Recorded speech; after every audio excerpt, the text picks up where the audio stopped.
Hello everyone, welcome back to our YouTube channel. So on today's video, I'm going to show you how to video call someone on Gmail. First of all, open your Gmail application. Now here on the bottom, click on this icon.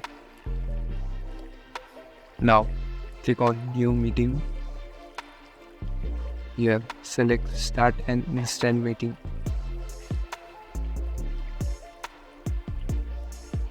So the meeting is being posted. Now you can copy this link given here and send it to anyone with whom you want to call.